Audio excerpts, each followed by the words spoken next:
Hello everyone, and welcome back to Wicked Reading. Today, I will be reading SCP-1470, Telepathic Spider.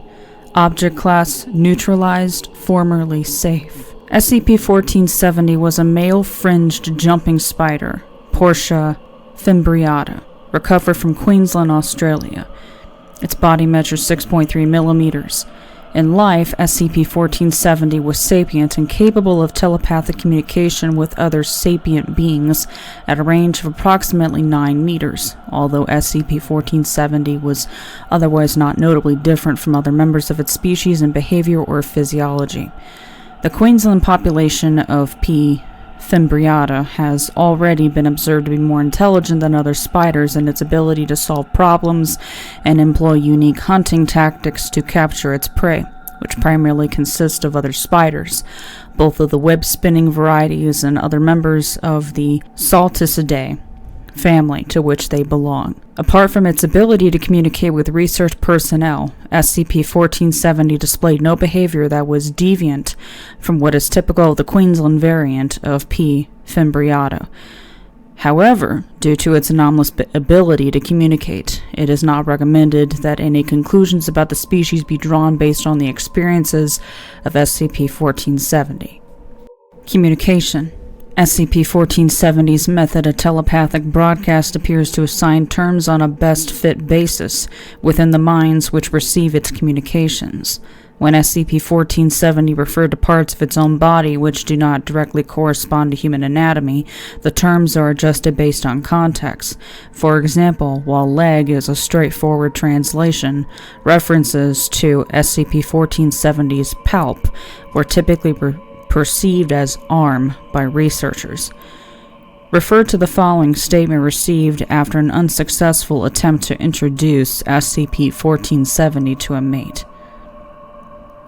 I went at the bloody harlot, waving me arms around to let her know what's what, but she wasn't having none of it. She smacked her lips at me and gave me a good drumming with her arms and legs, and I know it was because of that hideous red stripe you asked to put on me arse. It really makes a fellow stand out in ways he's not supposed to, you know. Those savages might not notice it much, but you can't fool a proper lady. So anyway, I had to tie a bungee and make a jump for it before sailing back to me tent to nurse me pride. As is typical of statements made by SCP-1470, it was perceived in a way that could almost be spoken by another human. It was also typical to perceive these statements in a strong regional dialect. Note, however, that harlot is used as a derogatory term and does not imply prostitution, a concept alien to P. fimbriata. Lips refers to the chelicerae, where a spider's fangs are stored. Arms refers to the palps bordering the mouth, which are larger in males and used for display purposes. In this case, they were used to make the female aware of SCP-1470's presence and lack of intent to harm her. Arse refers to abdomen and the red stripe that was painted there at one time to distinguish SCP-1470 from other spiders. Tie a bungee refers to laying down a safety line of silk before making a jump off the surface the spiders were located on, and sailing is a straightforward description of drifting down on a loose strand of silk while airborne. Likewise, tent refers to SCP-1470's web, a structure used purely for shelter. The red stripe was removed from SCP-1470 afterward, and a less mature female was introduced to the terrarium. Note that cohabitation in the same web between a male and a sexually immature female is not uncommon in P. fimbriata. The female's maturity was reached within the next 2 weeks, and SCP-1470 left the web after copulating. As is normal for the species, the female did not devour or kill SCP-1470. Note from Dr. Westington. SCP-1470 lived for a total of 3 months in Foundation custody before perishing of natural causes. He was not fully mature at the time of containment, so his total lifespan was estimated to be approximately 4 months. Special Containment Procedures. The remains of SCP-1470 have been laid to rest in a small plastic case within the podium section of its terrarium. See below. The terrarium is to remain stocked with salticids and the offspring of SCP-1470 and observed.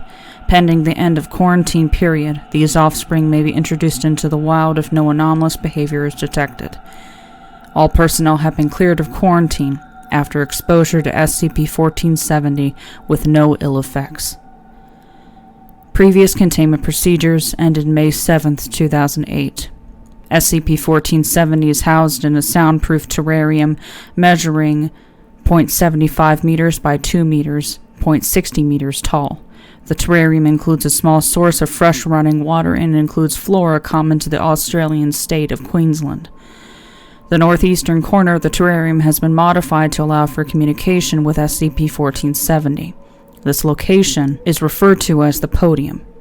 SCP-1470 appreciates regular social contact and is scheduled for interviews 3 times daily, allowing for a regular nocturnal sleep schedule. If personnel wish to conduct an unscheduled interview with SCP-1470 for any reason, they may do so by entering the chamber and vocalizing their intent to speak with SCP-1470, which will enter the podium or respond as it is able.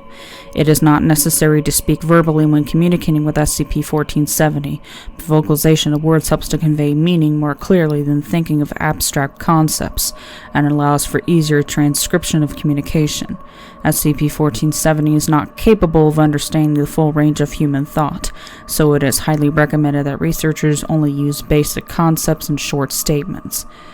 SCP-1470's terrarium should be stocked with a monitored population of mundane salticids, web-building spiders, and their own prey insects to serve as prey for SCP-1470. The best way to distinguish SCP-1470 from other salticids within the terrarium is to ask it to wave its arms. Personnel working with SCP-1470 must report for psychological screening on a weekly basis, for a period no less than a year after exposure.